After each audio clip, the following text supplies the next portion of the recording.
Este guia aqui é fundamental. A gente vai ver o passo a passo certinho para desligar a máquina e garantir que a volta ao trabalho seja tranquila, sem nenhuma surpresa.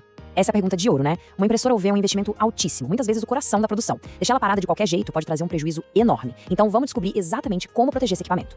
Ok, mas antes de sair fazendo as coisas, é super importante a gente entender por que todo esse cuidado é necessário. Sabe, compreender os riscos é o primeiro passo para conseguir evitar o problema de verdade. E aqui tá o pulo do gato. O problema todo gira em torno da tinta UV. Ela é um composto químico, sabe, muito reativa a qualquer mudancinha no ambiente. Se a temperatura ou a umidade sobem, a viscosidade dela muda e pior, pode até começar o processo de cura. Ou seja, a tinta começa a endurecer. Imagina isso acontecendo dentro das cabeças de impressão. É desastre na certa.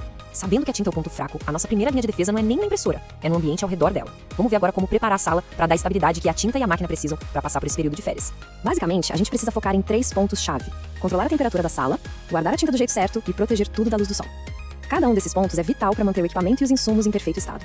Olha, esse número aqui é para anotar e não esquecer: 30 graus Celsius. Esse é o limite máximo. A sala de impressão precisa ser climatizada para ficar sempre abaixo disso. Isso não é negociável, é o que vai impedir a tinta de degradar. E não adianta nada deixar a sala da impressora geladinha se o estoque de tinta ficar lá no calorão do depósito, né? A regra é bem clara: todo o estoque, todas as garrafas, cartuchos, tudo tem que ir para dentro do mesmo ambiente climatizado. A consistência aqui é tudo. O último ponto sobre o ambiente é a luz. A gente sabe que a luz do sol tem raios UV, e é justamente o UV que cura a tinta. Então qualquer resíduo de tinta que ficar exposto nos componentes da máquina pode começar a endurecer só com a luz do sol. A recomendação é simples: cubra a impressora ou garanta que ela fique num lugar onde não bata sol de jeito nenhum.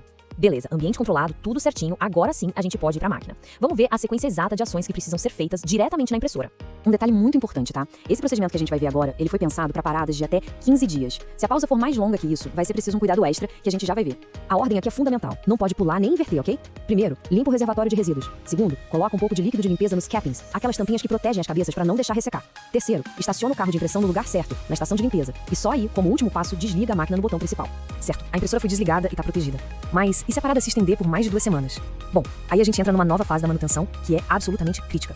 Esse número aqui é a nossa virada de chave: 15 dias. Esse é o prazo de validade do procedimento inicial. Passou disso, a gente precisa de uma nova ação para evitar um dano que pode ser permanente.